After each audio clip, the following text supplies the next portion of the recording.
ॐ भूर्भुवः स्वः तत्सवितुर्वरेण्यं भर्गो देवस्य धीमहि धियो यो नः प्रचोदयात्।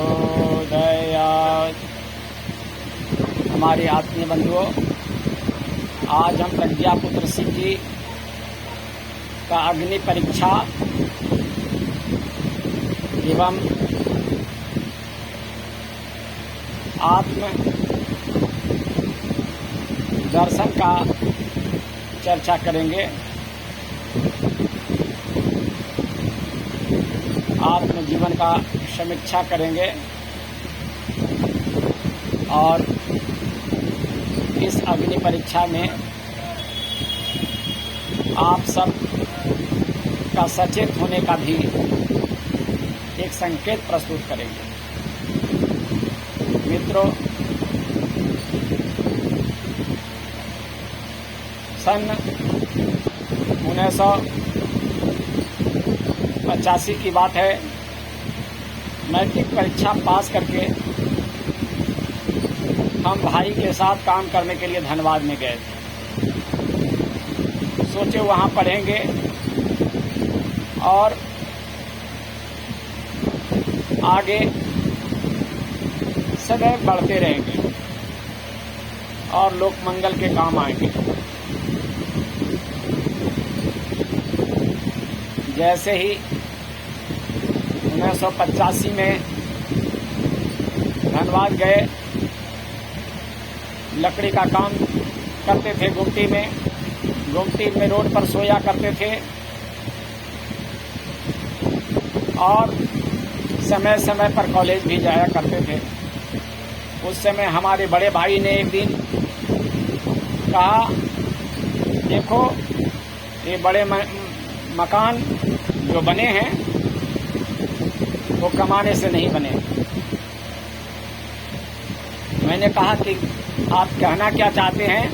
कहा, देखो घर पर जो जमीन है बेचकर यहाँ खरीद लो, हम लोग अपना जमीन में मकान बना करके दुकान करके एक दिन बहुत बड़ा आदमी बन जाएंगे। मैंने कहा, सावधान, खबरदार, जो गांव का घर का जमीन बेचने के लिए आप हमसे यानी मांग किए। एक तो माता पिता गरीब हैं और गरीबी के कारण वहाँ किसी तरह सा पेट भरण होता है और वहाँ का जमीन जायदाद से हमारी एक अलग पहचान है। ऐसा आप कदापि नहीं कर सकते। लेकिन बात एक दिन की है कि एक राजेंद्र प्रसाद आर्य ने कहा कि 2 कट्ठा का जमीन विनोद नगर धनबाद में बिकने वाला है, किरण जी आप ले लीजिए, मार्केट बनाइएगा। एक दिन अचानक मुझसे बिना कहे वह हमारे गांव खुशहालपुर जो नालंदा जिला में पड़ता है वहां आए और यहां से माता पिता का जबरदस्ती ले जा करके कोर्ट में ले जा करके उससे हस्ताक्षर करके बेच करके पैसा ले करके धनबाद आकर के राजेंद्र प्रसाद आर्य को दे दिए और वह पैसा वहां 2000 घट गया। लेकिन उसी बीच में हमारे साथ और एक घटना घटा। कहा कि देखो पैसा घट गया है, कुछ और पैसा की जरूरत है। हम कहे कि जरूरत है तो आप समझिए, आप घर का जमीन बेचे हैं, आप क्या करेंगे ना करेंगे। कहा, देखो हमको 2-3 दिन खाना बंद कर दिया। अब आज जबरन हमें और नाथुन शर्मा को घर में माँ पिता से पुनः जमीन बेचवाने के लिए आग्रह किया। रोने धोने लगा कि हमारा ये जमीन का पैसा 11 कट्ठा जमीन का पैसा डूब जाएगा। हमारे अंदर में संवेदना जागा और हम उसी समय घर पर आकर माता जी से अपना माँ पिता से ये दुखड़ा सुनाए। माँ पिता वहाँ बगल में पड़ोसी केसर मिस्त्री से सोचा कि वह मेरा जमीन दूर में है, घर पर जमीन आ जाएगा तो अच्छा है, हम ही पैसा दे देते हैं और वह जमीन 3.5 कट्ठा 9,000 में तय हुआ, जिसमें 6,000 रुपया दिया और हम उसे लेकर के पुनः बिना लिखे लेकर के और भाई को दे दिए। वह जमीन लिखा भी गया 2 कट्ठा, और लिखाने के बाद में जब जिस समय लिखा रहा था उस समय मैं भी केबिन में था, लेकिन उसने हमको बिना बुलाए राजेंद्र जी को क्या समझाया, जज को क्या समझाया और अपने नाम से लिखा लिया। जब हमने देखा कि रात हो रहा है, हमको कोई बुलाया नहीं, हमारा सिग्नेचर हुआ नहीं, माए बाप का जमीन बेच करके आ गए, लेकिन जब अंदर से निकला तो कहा कि तुम्हारे नाम से होता है तो 500 रुपया और ज्यादा लगता है। हम कहे कि आपको पैसा तो हम ज्यादा दिए। इस पर नाथुन शर्मा ने कहा कि अच्छा बड़ा भाई के नाम से लिखा गया ना, आपका जमीन हो गया। भाई बहनों, हम कहना चाहते हैं कि हम उस समय गायत्री परिवार के रूप में थे और भाई पर विश्वास किए कि अच्छा कोई बात नहीं है, लेकिन कुछ ही दिनों के बाद वह हमारे पढ़ाई पर भी आंच आ गया। उस समय हमारा बीकॉम में जैसे ही गए, लेकिन ये अचानक एक दिन एक लड़की अपहरण करके भाग गया। हमें और नाथुन शर्मा को जान बचाकर वहां से भागना पड़ा और पुनः नालंदा जिला में कमाने खाने के खातिर अपने घर में आ गए और उसके बाद में अपना घर का साधारण सा जीवन जी करके अपना उच्च पढ़ाई करने लगे और उसे सदैव अलग रहने लगे। हमारे घर में उसके बाद कुर्सी जब्ती हुआ, उसके बाद में हमारे घर में वज्रपात पड़ गया।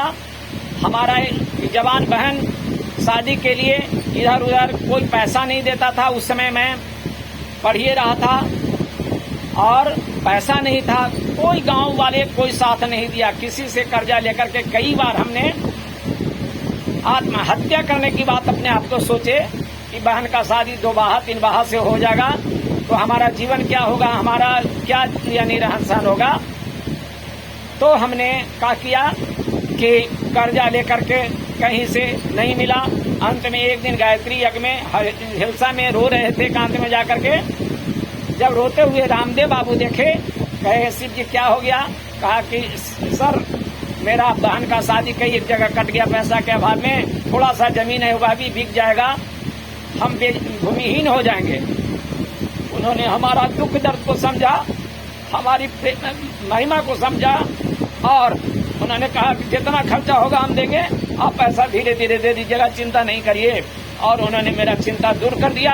भाई बहनों, मैं ये कहना चाहता हूँ कि आज उसी जमीन को जो हमने बचाया है, आज 8 कट्ठा जमीन को बचाया है, घर बचाया है, लेकिन हमारा बड़ा भाई शैतान जो पहले ही 14 कट्ठा जमीन बेच करके धनबाद में लिया और वहां बेच करके अपने बेटा के नाम से, पत्नी के नाम से कहीं खरीद दिया और मेरा जो बचा हुआ जमीन है उसमें जबरदस्ती उठा रहा है और बीडीओ, सीओ और कर्मचारी उसको साथ दे रहा है, हमारे गांव वाले साथ दे रहे हैं।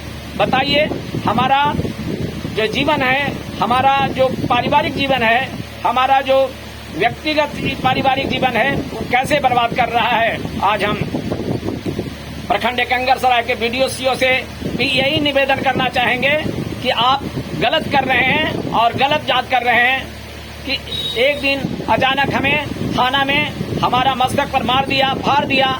थाना में गए, उल्टे हमारे ऊपर हमारे बच्चा को यानी रख लिया और रात भर रखा, हमसे जुर्माना भी लिया।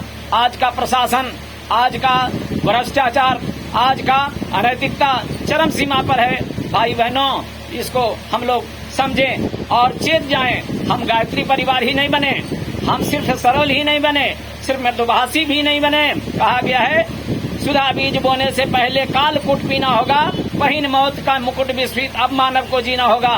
माताओं बहनों भाइयों, अब हम लोग डरे नहीं, अब हम लोग भी कमर कस लें और हर तरह से बलिदान होने के लिए भी तैयार हो जाएं, क्योंकि अराजकता अपने परिवार के रूप में, शैतान के रूप में, रावण के रूप में, अहिरावण के रूप में, कंस के रूप में आ गया है, उसको मार भगाएं। बस वहाँ हम लोग आपसे यही निवेदन है कि कम से कम आप इंसानियत को समझे, सच्चाई को समझे और सच्चाई का साथ दें। इसके लिए आप सबको धन्यवाद।